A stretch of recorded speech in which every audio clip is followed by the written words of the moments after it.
3.9, we have one more example that we're gonna do. Are there any questions from Homer? What I had, there was something with like a tip of the shadow question. Oh, Yeah.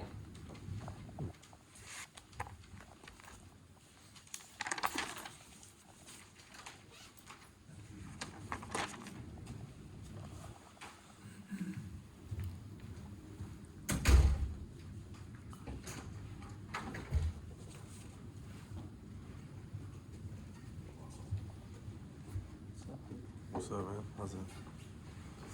Steak and potatoes, dude. Just walked in.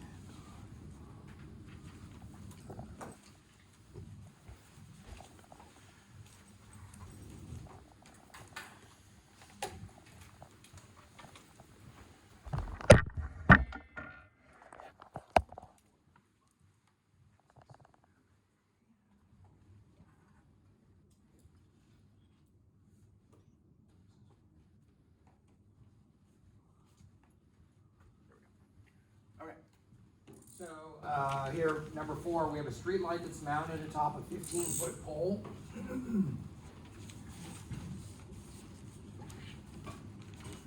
Okay, so we have a light on the pole. We have the street going along, and then we have a 6-foot tall man that's walking away from the pole. So we have somebody that's 6 feet here. And then what happens is the man is going to cast a shadow.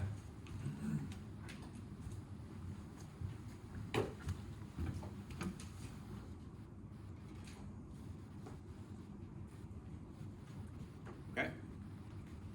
And we want to know how fast is the tip of that shadow moving away from the light pole. Okay? So it's saying how fast is the tip of the shadow moving, but the reason why we use the light pole as the anchor is because that's a fixed thing. We don't want to measure the length of his shadow because he's moving and the shadow's getting bigger, so the tip of the shadow moves faster than how much this grows, because as he moves, the shadow moves faster. So really what we want to find is how fast is this distance increasing. Does everybody see that? Okay. So, so this is 3.9, number 4.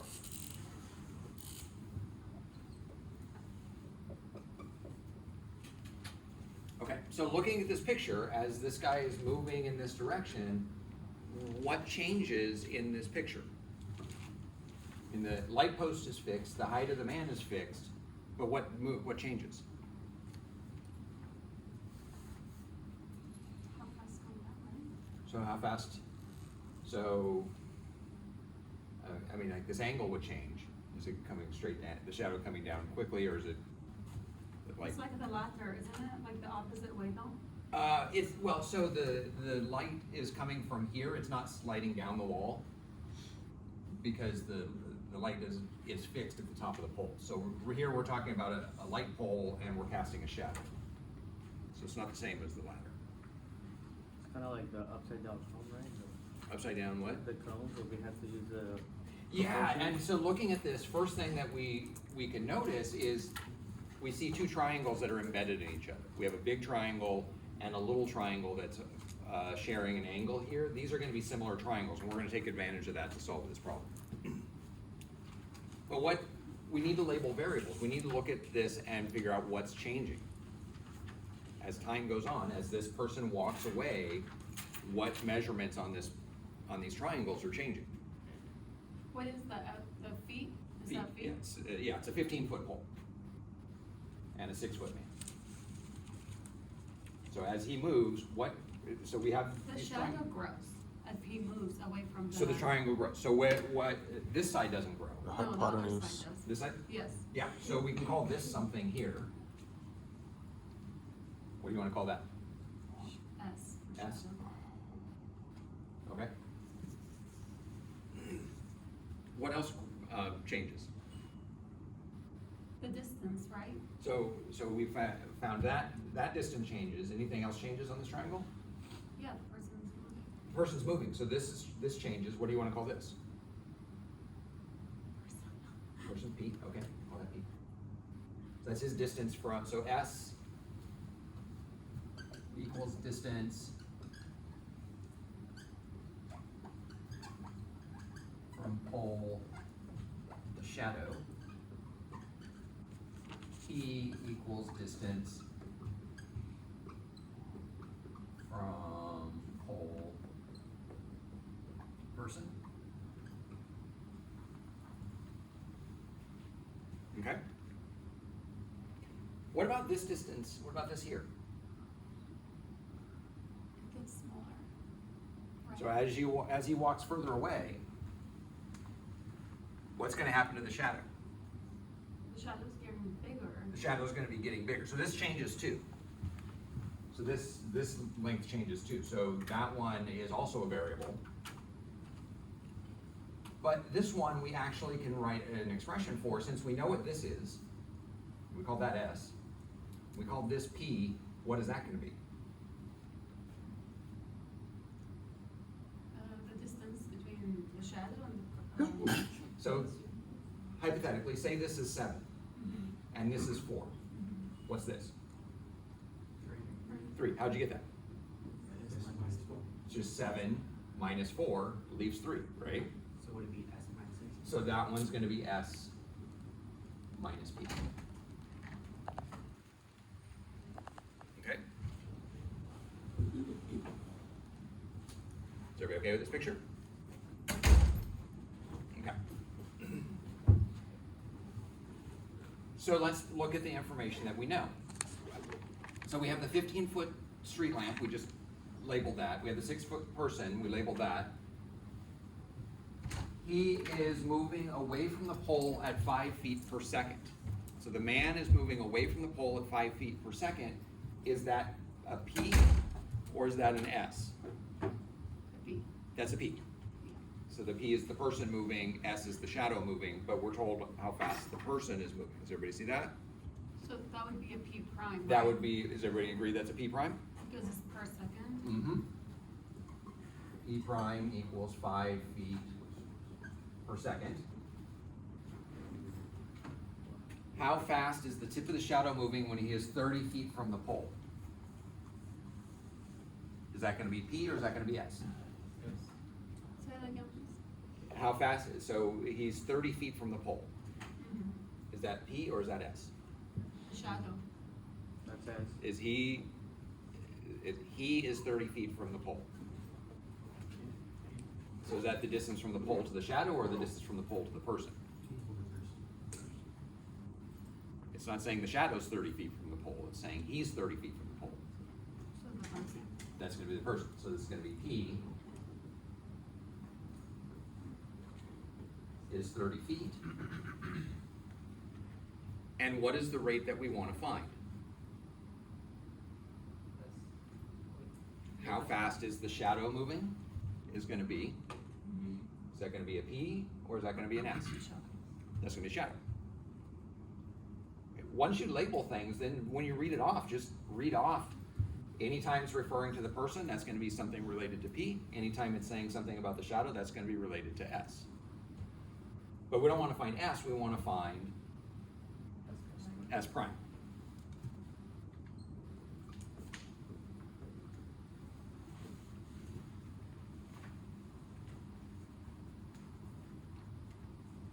Is everybody okay there? Okay. Now what we need to do is find a relationship between P and S. Okay? Well, we have these two triangles. Draw them over here. We have the big triangle. And we have the small triangle. What are the dimensions of the big triangle? What's this on the big triangle over there? What's this side? 50. 50. What's the bottom? That's 60. Right? Well, no, so the bottom would be this this side here. Oh, I see. Okay. Oh, That's that's it. when we do, so the next one will be that 6 feet and then P, right? 6 feet, And P. not P. So this is our small triangle. Oh, right. The bottom of that triangle is S minus P.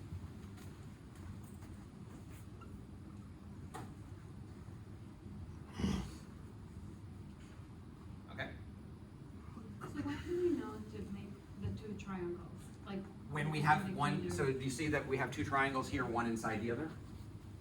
Yes, That's when we make 2 triangles. okay. If we're just looking at one triangle and we're looking at this side, and this side, then that would be a Pythagorean theorem. But here we have 2 triangles inside of each other, that's when we do that. So this is not, A squared, B squared, and then equals C squared? Right, this is not gonna be a Pythagorean theorem, because we're never even care about what the hypotenuse is in this one, so. So only when we're solving over the top, then is what we care about? Right, when we have 2 sides, when we're trying to solve for them, sometimes we'll know this one and this one and try to find that one, or Okay. sometimes we'll know these 2 and try to find that one, or something Okay. like that. But in this case, we don't care about the hypotenuse of these triangles at all. Okay. Okay, so now what we can do is we can set up a proportion. So what's our proportion gonna be? Just so pick 2 sides of the triangle that correspond to each other and make a fraction out of it. 15 and 6? 15 and 6 equals, S and SP, S minus P. S and S minus P.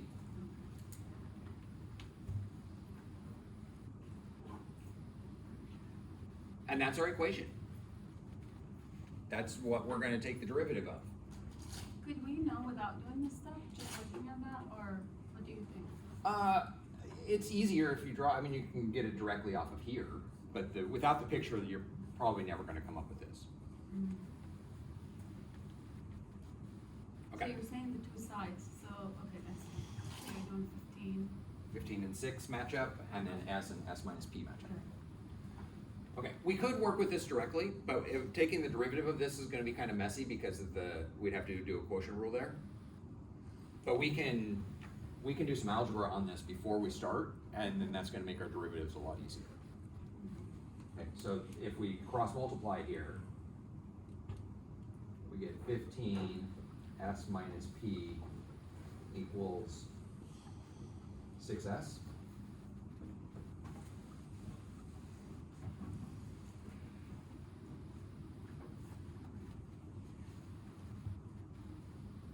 Okay, and so what I'm gonna do is I'm gonna subtract 6S off of both sides. And I'm gonna add 15P to both sides.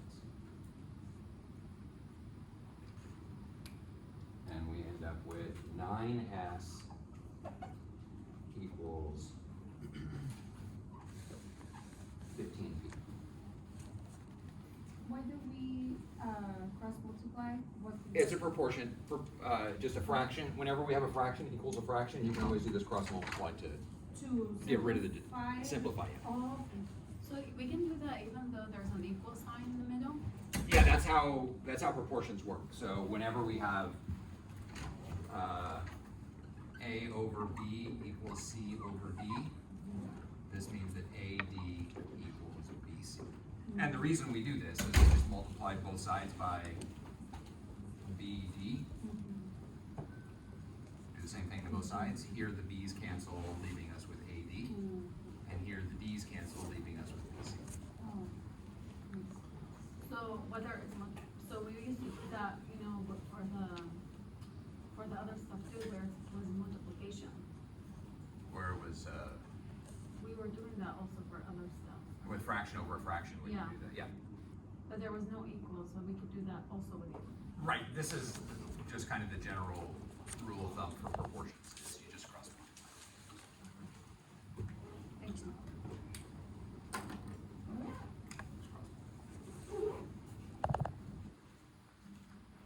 Okay, and so this is our equation that we actually want to take the derivative of this, and we don't have to do this algebra, we could have done it directly from this, but this derivative is gonna be a lot easier to do.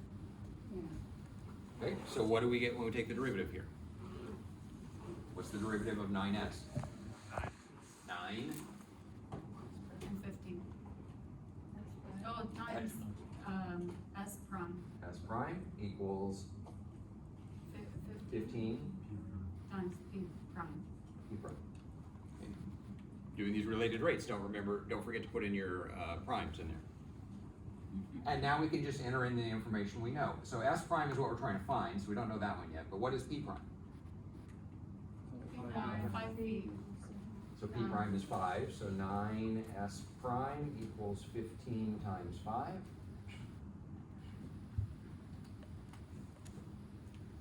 Divide by 9. To leave the S prime by itself, right? Yep. So S prime equals, so 15 times 5 is 75 over 9.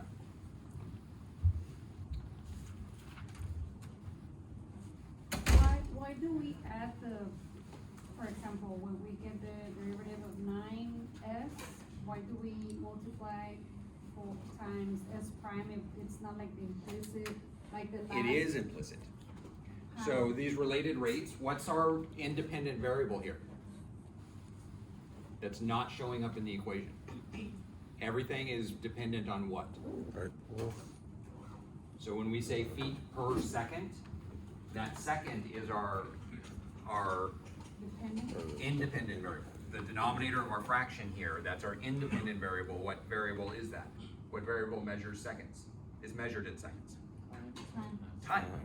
Time is our independent variable in all of these related rates problems. Every single one of them, time is independent.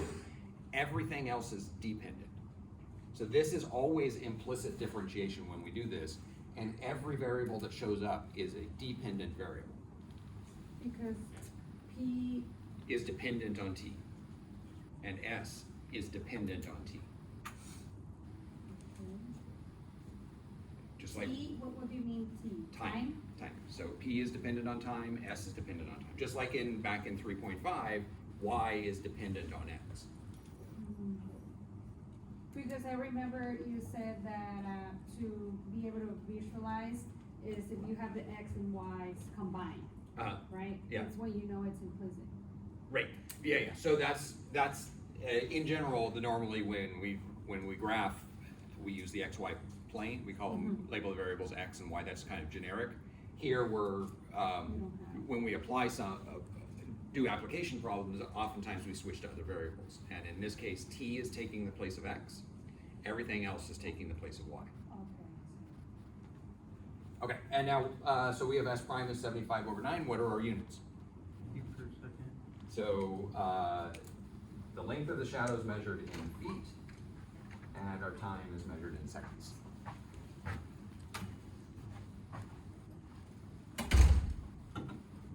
Okay.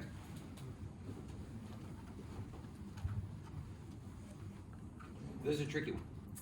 A lot of moving pieces inside here that we need to. I would never ask you one like this on the exam, so. On the exam, it's gonna be like one of the first 4 that we did last time, so. Okay, but any questions here? Any other questions? Are we gonna practice more of these? We're gonna do one more example of these now, and then if you have any homework questions later, we can go through more, so. Yeah, So 3.5, that last problem. 3.5, the last one.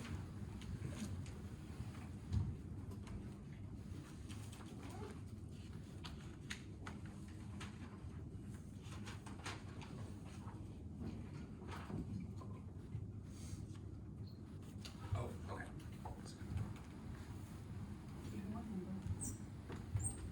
13.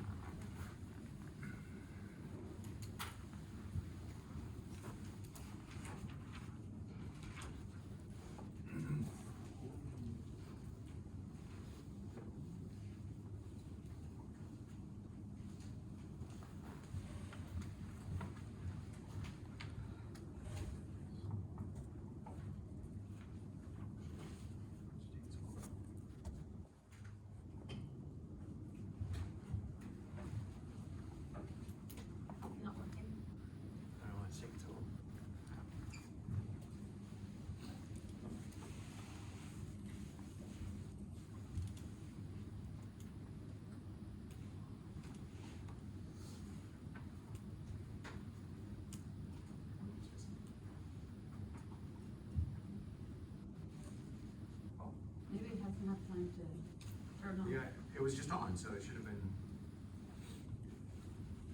Okay, so x squared plus 9y squared equals 81.73.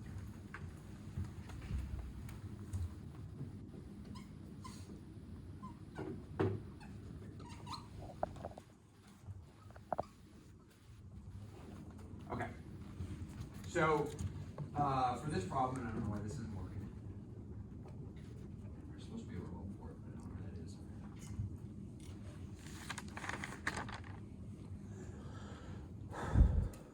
So for this problem, we have this curve, x squared plus 9y squared equals 81, and we have a point that's just kind of floating out in space. Okay, and we want to find the equation of the two tangent lines that to this curve that pass through that point. Now this curve is an ellipse. Is that where we find the slope and then, right? And then we plug. Yeah, in we're our going to find the slope, coordinates. yeah. Mhm. Okay, so this is an ellipse. Looks like this. This is at 3, and this is at 9. And we have this point that's floating out here. 27.3. How do you know it's 3 and 9? Does it give it here? No, it doesn't give 2, but this is the equation of ellipse. X squared over a squared plus y squared over b squared equals 1. That's the general form for an ellipse. And it doesn't even, you don't even, to solve the problem, you don't even really need to know what it looks like, but it helps when you draw the picture if you do know what it looks like. So, and so when we take this equation, we need to get a 1 over here. We're going to get x squared over 81 plus y squared over 9 equals 1. That's when we divide both sides by 81. And so on this axis, we go out a distance a, and here a squared is 81, which means a is 9. B squared is 9, which means b is 3. So that's how we know how big the ellipse is. So if that 9 wasn't there, this would be a circle. But when these have different coefficients, then we get an ellipse. Okay. And so what we're going to end up with is a tangent, two tangent lines. One's going to look like this, and one's going to look like this. Okay? And so we want to find the equation of those two lines. And here's a problem-solving technique that's pretty powerful and not too uncommon to do, is if we can calculate the same measurement in two different ways, then we can set them equal to it and help solve for some variables that way. If we solve for something in two different ways, we can set them equal to each other. And so what we have is, I'm going to ignore the line on the top. It'll come out in the solving of the thing. I'm just going to look at this line here. What we have is, so this is a tangent line. Okay? How do we calculate the slope of the tangent line? Derivative. So if we took the derivative of this, we can find the slope of this. But how did we calculate slope before this class? Rise over run. Rise over run. So change in y over change in x, or y2 minus y1 over x2 minus x1. Well, we have 2 points here. And so we can calculate the slope using the 2 points as well. Well, if it's the same line, the slope using the derivative has to match the slope using the slope formula. Does that make sense, everybody? And so what we're going to do is we're going to find the slope in both of those ways, and then we set them equal to each other, and that's going to give us an equation that's going to have some x's and y's in it that we need to solve. So you're saying it's already given us? It's given us some this information? It's given us, well, so it gives us the curve. So we know anything that's on the curve has to obey this equation. And it's given us one extra point, 27.3, that's floating out in space. Mhm. That's not on the curve. Mhm. Okay, so what we're gonna do is we're gonna pick the point where that tangent line touches the curve. We don't know anything about it except for it's on the curve. And other than that, we're just gonna label it XY, the point XY. Because we don't know what that point is, the best we can do is just label it XY. The only thing we know about it is because it's on the curve, X and Y have to satisfy this equation. Does everybody see that? Okay. So, let's do this with the derivative. So we have x squared plus 9y squared equals 81. Now we're back to the xy plane here, so x is independent, y is dependent. What do we get when we take the derivative of this? We have to, is it 2x 2x? plus, 18 y times y prime equals 0. Does everybody agree with that? Okay, and so now we can solve for y prime. We get, subtract 2x off of both sides. 18y times y prime equals negative 2x. Y prime equals negative 2x over 18y.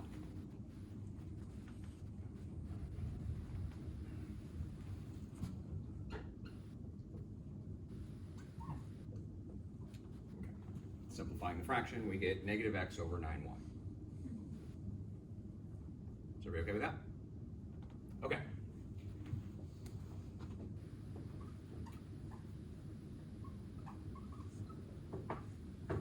Okay, now we want to find it using the slope formula. And we have the point 27.3.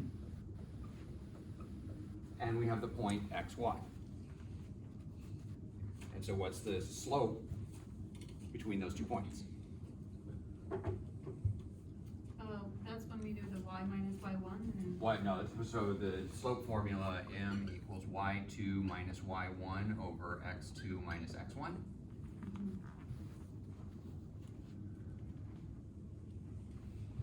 So y2 minus y1 over x minus 27. x minus 27.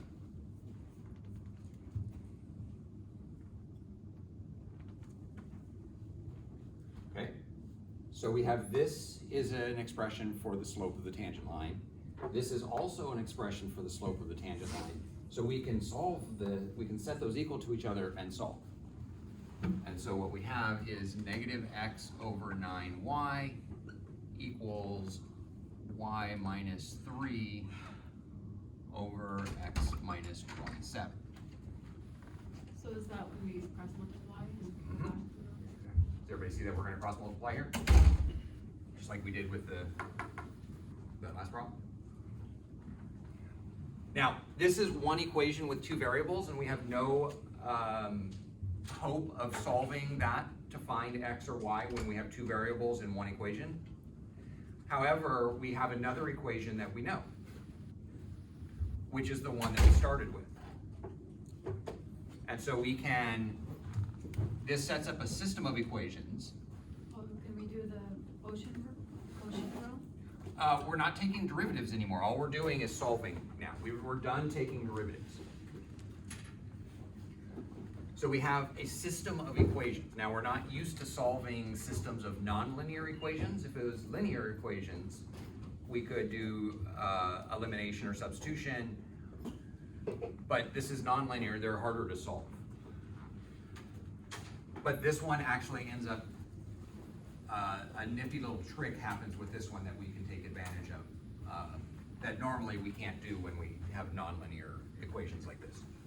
Okay, now first thing we're gonna do is we're gonna apply this trick, and we're just gonna cross multiply here. And so we get negative x times x minus 27 equals 9y times y minus 3. Okay. Negative x squared plus 27x. 9y squared, yeah, minus 21. 27. Yeah, 27. 27.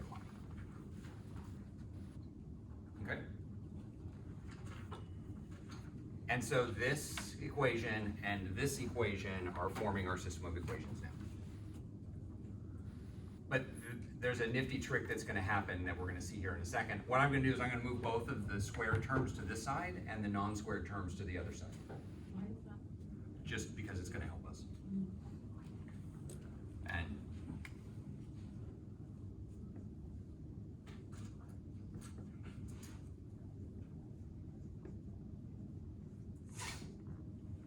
this one's really hard to, at this point, solving nonlinear systems of equations is really just kind of, let's try some things and see what happens. And hopefully something good works out. So when we do this, we're gonna get 27x plus 27y equals x squared plus 9y squared.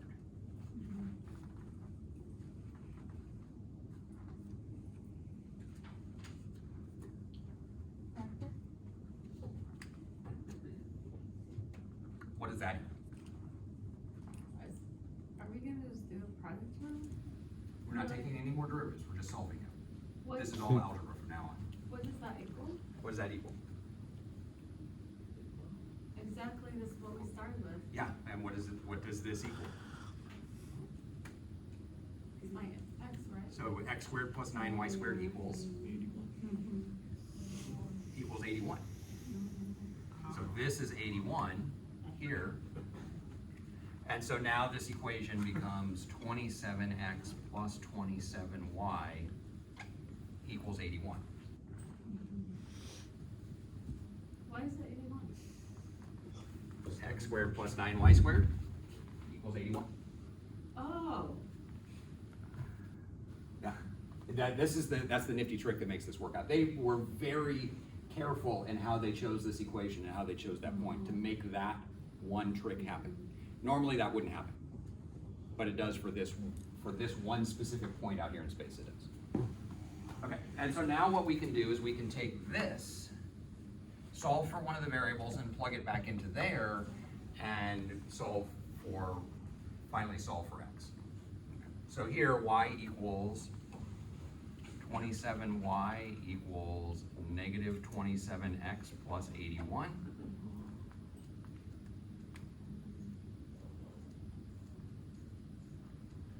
And so we end up with y equals negative x plus 3.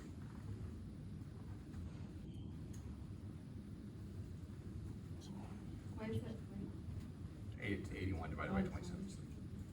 And then we just substitute that. And now we can substitute this back into the other equation, and that's going to give us what we want here. So x squared plus 9 times negative x plus 3 squared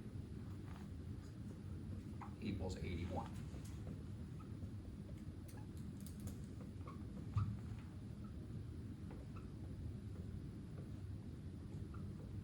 Okay, we FOIL that out, we get this.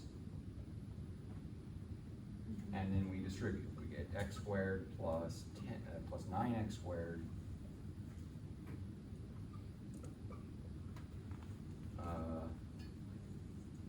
minus 6x plus 81 equals 81.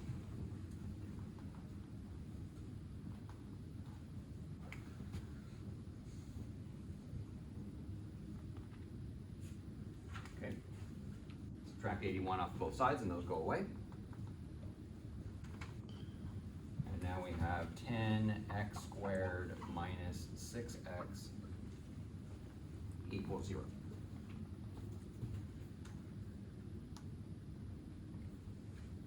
Oh, you're just combining like terms. I just combined my terms, x Yeah. squared and 9x squared. And now from here, this is a degree 2 polynomial set equal to 0. All we have to do is factor and we can solve this. So we have x, 10x minus 6 equals 0.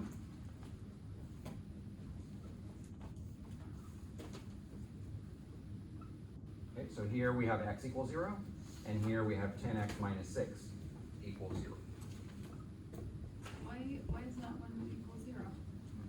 Anytime we have a product like this equals, this is how we factor and set each factor Oh. equal to 0. You're factoring the 0. Yeah, You're I'm not- factoring this side, and that sets zero, this sets to zero, and that gives us our solutions. Because it's a multiplication, you can do that. Yeah, What is the 6x in the same? you're right. That's not 6x, that is 54x.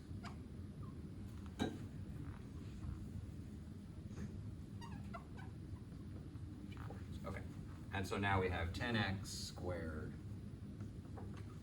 minus 54x equals 0.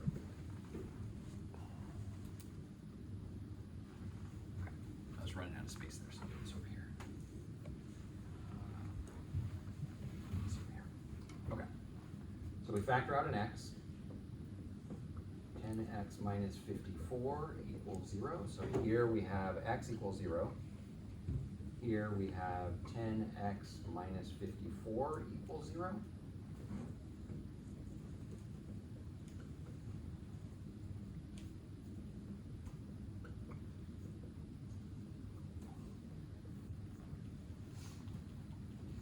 It's a long problem. It's a very long problem with a whole lot of pieces to it. Okay. So now what we have is x. Oh my god. How do we find y? Wait, is that now when we do the? No more, X1? no more derivatives in this entire problem. We're done with derivatives. All we're doing is solving, well, we solved the equation, we found x. Now we have to go back, look at what's on the board, and something will tell us how to find y. Wouldn't it be the x minus, y minus y1 and x, no? No? On the board, somewhere it'll tell us what y is. We could plug it back into the regular equation, but there's a much easier, You can figure the equation, 1 minus x, negative x. y equals negative x plus 3. So we plug in x instead of, Yeah, we just, so it'd be 27 over 5 for x? so we plug in 27 over 5 for x. So y equals negative 27 over 5 plus 3. So this is negative 27 over 5 plus 15 over 5 is negative 12 over 5. So our point here is negative 27 over 5, negative 12 over 5.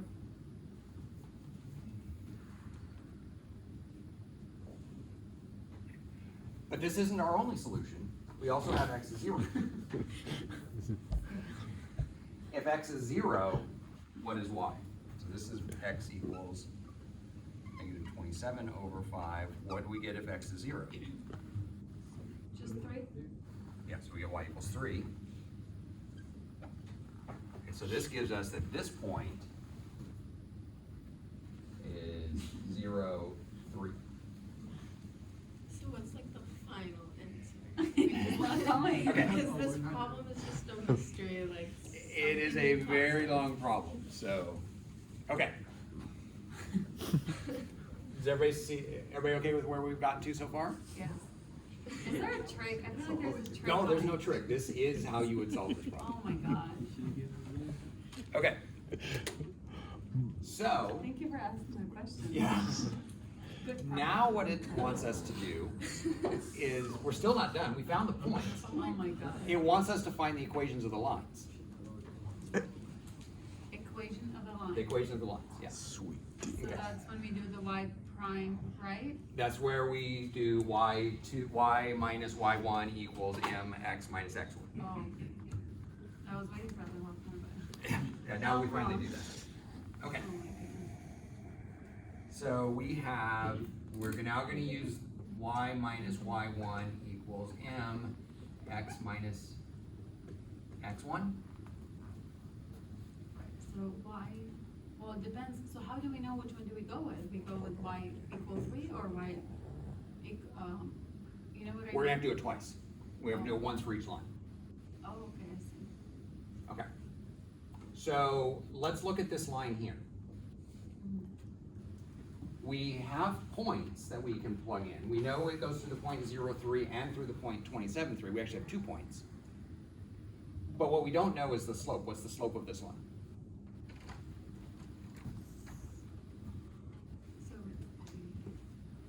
slope, we can get it from this equation, or the one that I erased with the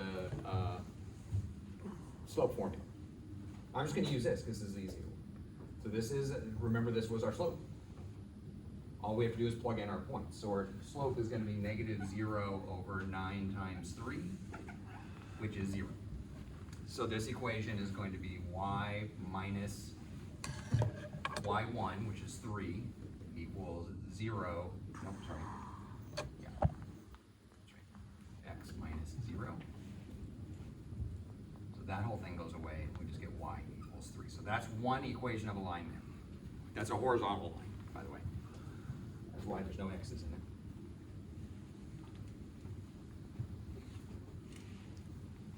Okay, and now our other one is the point -27/5, -12/5. So we're gonna get y, oh, well, first of all, we need the slope. -x/9y, so this is gonna be -27/5 times 9, -12/5.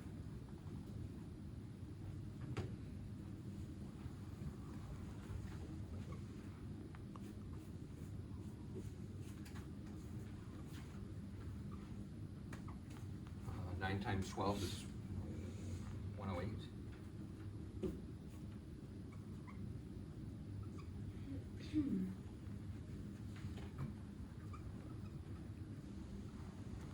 Okay.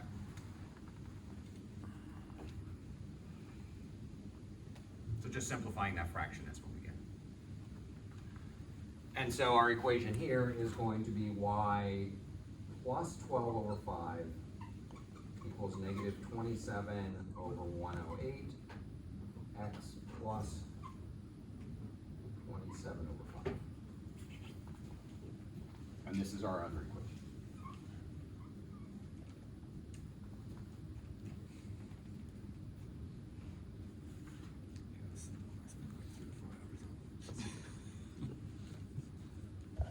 Okay. Should I put this one on the test? No. We already got tested on this. Okay. Did you get it? Yeah, we did. I Did think you it get was it right? only one, but it was only one. Do it as an Right? extra credit question. Extra credit question, what's that? It was only one on the test. Only one implicit? No, it was only like, 1 point. It was like, Oh, you know, for the one on the test, it was, I just gave you this equation then and 2 said, points. find the derivative and find the equation of the line, yeah. And you It wasn't this extra point on the outside here. So there was a point, right? There was a point, I told you what this point was. Yeah. And so, okay, any questions here? Nope. Yeah. Nope.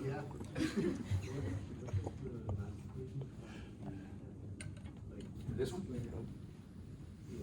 So I'm using this formula for the equation of the line and plugging in my point. Well, first I found the slope because I plugged these points into this.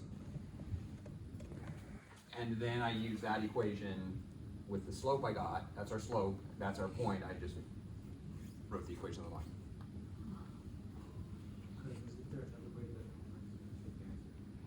Yeah, you can move this over to the other side and distribute and get it into y equals mx plus b. But, okay. Any more questions about this? Yeah. So we did the 10x squared minus 54x equals 0, so what did that lead to? So that led to, I erased it, this led to x, so we had x 10x minus 54 equals 0, and this one led to x equals 0, and this one led to x equals 54 over 10. That's where those led to. And then from there, we could plug them in here to get the y's.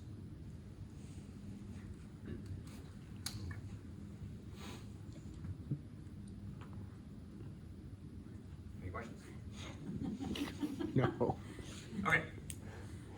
An application of this type of problem is, think of this as the Earth, and that's a satellite out in space. A satellite can only communicate with the part of the Earth that it can see. So if we were standing over here, we wouldn't be able to detect that satellite. what this problem does is tell us exactly where we could be standing. We could stand anywhere in this arc between these 2 points and be able to see that satellite.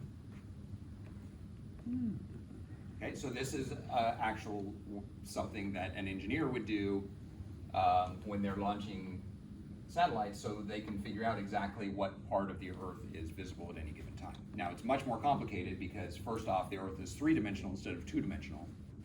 So instead of getting an ellipse here, we have kind of a circular thing, and so we get this whole surface with kind of like a ring cut off around it. And also the satellite's moving, and the Earth is moving, so we have to take that into account too. So, so it's much more complicated, but this basic idea is what's going on here. Any questions? Okay, work through this on the homework as best you can. If you get stuck on some places, you can come back and we can talk about it at office hours or something. I mean, right after class if you want to, at any point. If you skip a problem here or there, it's not going to affect your grade much also. So if you don't end up finishing this one, it's not going to be a huge deal either. So, okay. So every homework assignment, I tend to put some harder, more difficult ones at the end of it, and if you don't quite get to all of them, that's fine. Okay, just do your best. Any other questions from homework?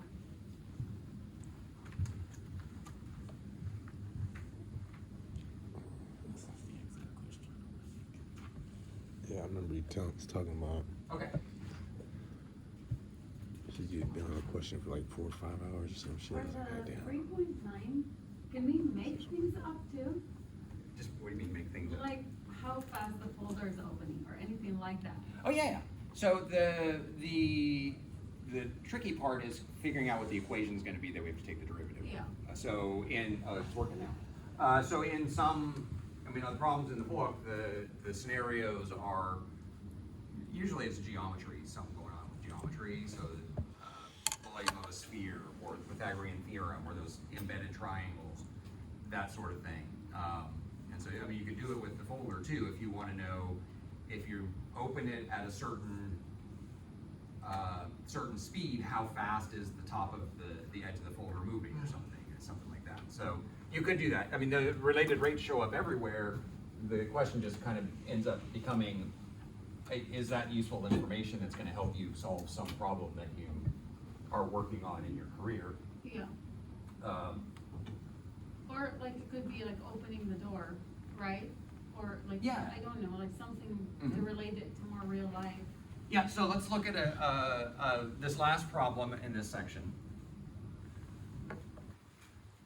So, a man is walking along a straight path at a speed of 4 feet per second. Is that 3.9? This is still 3.9. This is going to be our last example here. So, we have somebody that's walking in this direction at 4 feet per second. And we'll say that they're right there. Okay. A searchlight is located on the ground 20 feet from the path.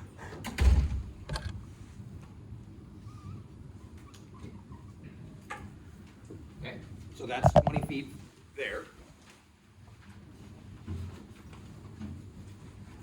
And is kept focused on the man. So this is one of those lights like in theater where the spotlight that is just rotating and staying on the man wherever he walks. And he's walking along this path, so the light has to rotate to stay up with him, right? And we're also told that the man is, at this moment in time, the man is 15 feet from the point on the path closest to the man. So that's this distance here is 15 feet.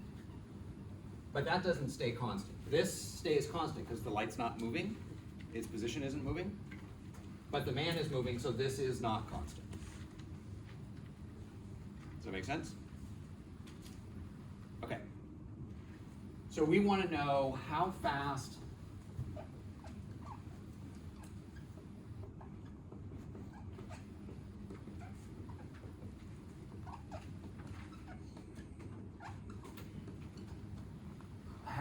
is the light rotating? What is the light rotating? What's that? What is is the light, you just said on the 20 feet is not changing, but why is the light rotating? So, because he's moving. So, so point at me, Uh-huh. just point at me. Okay, and as I move, you have to change your angle that you're facing, right?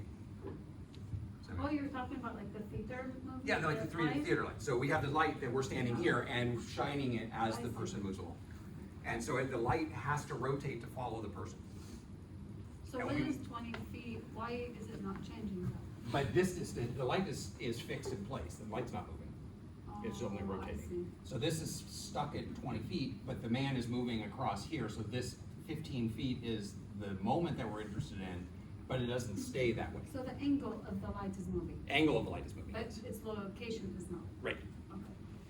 Does everybody understand that? Okay, so we want to know how fast is the light rotating. So let's label this with important information. Okay. So what parts of this triangle are going to be changing? Is this side changing? No, No. Is this side changing? yes. Yes. So we need to label that with a variable. What do you want to call it? Any letter of the alphabet, that makes no difference. That's, X, okay. Call that X. Okay. What else is changing? the distance between the light, between the light and the person, where the person is Okay, so going. this distance here, Yeah, okay, so what do you wanna call that? Why? Y. Okay? But we also wanna keep in mind, what is it we're trying to find here? how fast is rotating? How fast it's rotating. How is that incorporated into this triangle? Angle. That's an angle, right? We wanna know how fast that angle is changing? So we need to measure the angle that is important, which is this angle here. Let's call that theta. Why'd you put it inside? That's because it's an angle, so this is the angle theta. Mm. Okay. Is everybody okay with how this is done? There's one problem in the homework that does this exact same thing. It's a rocket is launching off of a launch pad and there's a camera some distance away and the camera has to rotate to keep up with the rocket. And it's doing exactly the same thing as this problem here. Okay. So now let's write down the information that we're given. So the man walks along a straight path at a speed of 4 feet per second. Which variable is that? The X prime. That's the X. Does everybody see that's the X? Walking along the path this way. Yeah. And because it's a rate, that's X prime.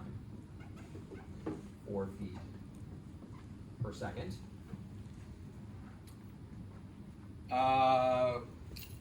And is kept focused on the man. At what rate is the searchlight rotating when the man is 15 feet from the point on the path closest to the searchlight?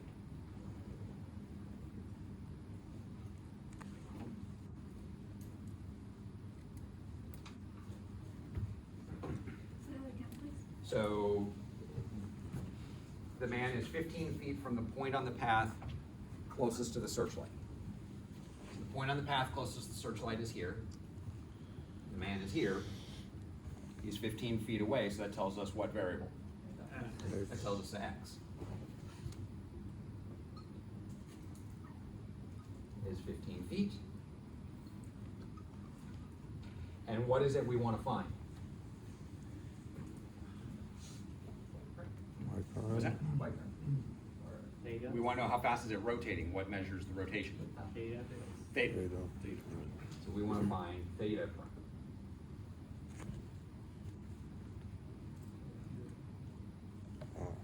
Is everybody okay with that? So now, we've written down our information. Now what we need to do is we need to find a relationship between our variables. And since we know x prime, and we're trying to find theta prime, we want an equation between x and theta. How is x and theta related to each other? Why?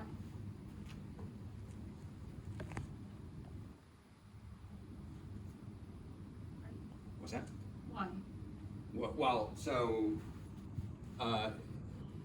So if x, y, and this 20 form the Pythagorean theorem, but that doesn't help us with the theta. So would it be tangent? So this comes back to our trig functions. Anytime we're working with angles, almost certainly there's going to be a trig function involved. And tangent theta is opposite over adjacent. We could use sine or cosine or secant or cosecant or cotangent as well, but the problem is we don't know anything about y prime, so we want to avoid this y if we can at all. So that eliminates sine and cosine, secant and cosecant, because they all involve the hypotenuse in theirs. Tangent and cotangent are the only ones that avoid the hypotenuse. Okay, so we could use cotangent. Cotangent would be adjacent over opposite, but tangent is the easier one to work with here. What is OPP? Opposite. Opposite over adjacent. Other people's property. Okay? Okay, so what we have now is tangent theta equals what? What is opposite over adjacent? X. So how did you know it's a tangent to begin with? So we have our 6 trig functions, Yeah, and it could be any of those 6 trig right, functions. We want to avoid any that reference the hypotenuse. right, So that's going to get rid of sine and cosine, yeah, secant and cosecant. So that leaves us tangent and cotangent are the only 2 trig functions that rely only on the legs of the triangle, not the hypotenuse. So we could have done cotangent instead, but tangent's going to be the easier equation to work with. So X over 20, X over 20. and then inverse of, tangent inverse of X. We could do that, but we're just going to do this implicitly here. We're just going to take the trig Tangent. functions. Is everybody okay with this? Okay. Now we're ready to take the derivative. What's the derivative of tangent theta? Secant theta, tangent theta. Secant squared theta. So the secant theta, tangent theta, that's the derivative of secant. Oh, Secant squared theta times Tangent? Oh, theta. theta prime. Theta is a variable. It's in these equations. It's a dependent variable. It gets its own prime, and that's what we're trying to find. So if we didn't get that, it would be hard to finish. mhm. Equals what is x over 20? So quotient rule. We could do the quotient rule on it, but we don't need to because there's only one variable. We could think of it as 1 over 20x.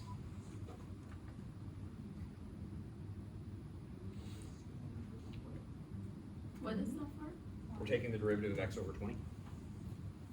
Oh, yeah, we have to do the X, we have to do the quotient rule, right? There's only, we could do the quotient rule, but we don't have to because there's only one variable. Oh, yeah. We can think of it like this. Why is that? I mean, it's just that 20 is a number, it's a coefficient, it doesn't, it's not a variable, so we can just think of this as c times x. What's the derivative of c times x? It's just c, so the derivative here would just be 1 over 20 times x prime. So yeah, and then we're gonna get x prime because of implicit. Okay?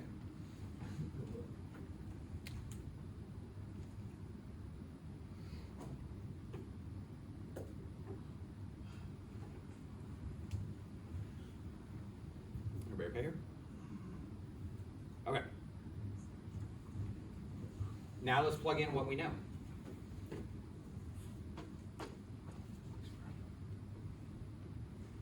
Okay, we know x prime, that's easy, that was given to us. We know x prime. This one's gonna be a little bit harder. And this is a problem with the trig functions that we just have to learn how to deal with, is we know that tangent theta is x over 20, but that doesn't help us with secant theta. But we can go back to this triangle, and secant theta The reciprocal of cosine.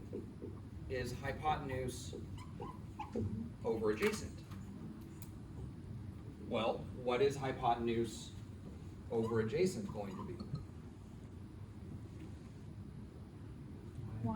Y over 20? Y over 20. So what this is gonna be is y over 20 squared equals theta prime. 1 over 20 x prime. And this is how we deal with the trig functions when we're working with problems like these, is this opposite over adjacent, hypotenuse over adjacent, all of those things. And I can write them out over here for reference. Sine theta is opposite over hypotenuse. Cosine theta is adjacent over hypotenuse. Tangent theta is opposite over adjacent. Cotangent theta is adjacent over opposite. Secant theta is hypotenuse over adjacent. And cosecant theta is hypotenuse over opposite. So those are our 6 trig functions, and that's how they go. So now all we have to do is whenever we see a trig function, we have our triangle built. Whenever we see a trig function, we can replace it with whatever measurements we have there. Yeah, Would this be an exam question? this would definitely not be an exam Oh, question. yeah.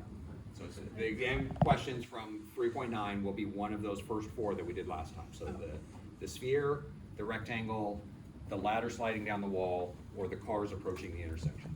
Is it literally one of them? Literally, it'd be one of those. The numbers will change, but it will be one of those 4 scenarios. The numbers will change? The Yeah. speeds that they're moving will be different. So. Okay. And so here, now we can plug in. So we know x prime, but we still have a problem. We don't know y. But how can we find y? That comes back to the Pythagorean theorem. So x squared plus 20 squared equals y squared. And what is x? 15. So 15 squared plus 20 squared equals y squared.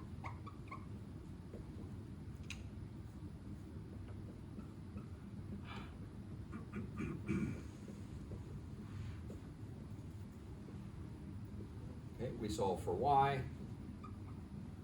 and we get y is 25.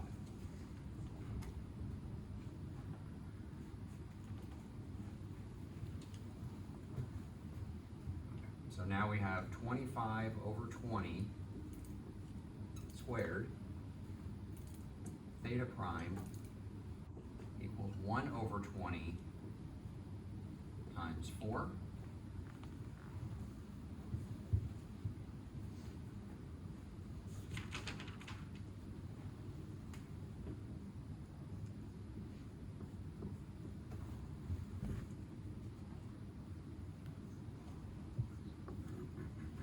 Okay.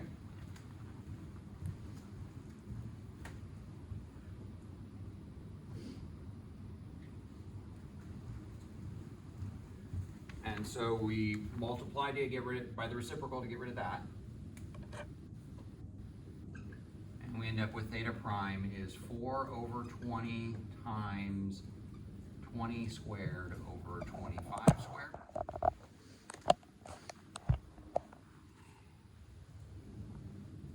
That's a way to get rid of, a fraction, Is multiplied by the reciprocal. the reciprocal, okay. Yeah. And so you can leave it like this, or we're gonna do some simplifying. That cancels with one of those. And so on top, we have 4 times 20 is 80, and 25 squared is 625.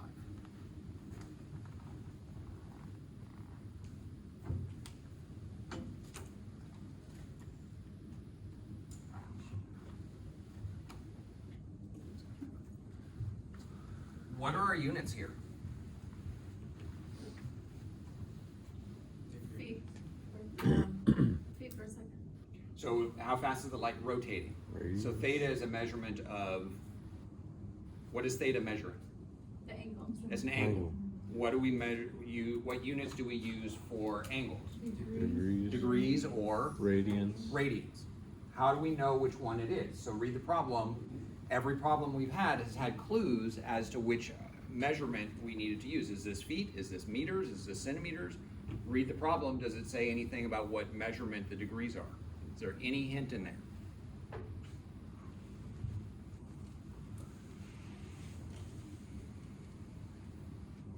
It should be degrees. Rotating. So normally we would say, now what are our distance measurements in this problem? It's feet. Does everybody see that we have something that's labeled as feet? We have two of them. Yeah. Oh, and we have feet per second. So we have three things that are telling us feet. Are there any angles referenced in there at all other than saying find the angle? No. Does that mean we get to choose whether we're going to use degrees or radians? Absolutely not, because the light is not, this number of degrees is not the same as this number of radians. There is a correct unit here. The problem doesn't give us any hint as to what that unit is. But there is a correct unit, and the correct unit here is radians. And let's figure out why radians, is everybody okay how we ended up with this number? Is everybody okay with the process there? Yeah. I just wanna know how the square got canceled with the 20. Here? So we have a 20 on the bottom and two 20s on the top. So one of those canceled one of those. So this one canceled one of those 20s, but not both. Okay. So the degrees here are radians. Actually, the units are radians per, the radians per second, because it's a radians per second, yeah. I'll take a little break after this. Yeah, we're gonna take a break right after this, and we're just about done with this problem, so. Okay, so where is it pinned down that our units are radians? And I will tell you that this step to this step is telling us that we're using radians. What did we do going from here to here? We took the derivative. Anytime you take the derivative of a trig function, you have to be in radians. That is a requirement for the derivatives. Okay? And the reason for that is we use this formula that the derivative of tangent theta equals secant squared theta is assuming radians as our measure of angles. We could do all of calculus using degrees instead of radians, but these formulas wouldn't look the same. So we have to use radians anytime we take the derivative. So as soon as we took the derivative here, using our derivative formulas, that pinned down that our units for the angle was radians. Even if the original angle was, in degrees? We would have to convert it to radians. Even if tangent data was already, it was degrees, then? We would have to convert it to radians before we did the problem. Oh, okay. So if something was given to us measured in degrees, we have to convert it to radians and then work on the problem. Unless we want to change all of our derivative formulas, and it's easier just to convert to radians than to do that. Okay, any questions here? So there is one problem in the homework, the very last one, about a rocket launch and the camera trying to follow it, and it's gonna be essentially the same problem. We're gonna have, this distance is gonna be fixed, the rocket's gonna be taking on, now it's on its side because the rocket's going up, but one distance is fixed along the ground, the other one, the rocket's going up and moving, we're following the angle with the camera, and it's gonna work out very similar to this one, with just much bigger numbers because it's like 4,000 feet away or something. Okay? Any questions? Okay, let's go ahead and let's do a 12-minute break. We'll come back at 10:55, and we're done with 3.9. We're gonna start on 4.1 now.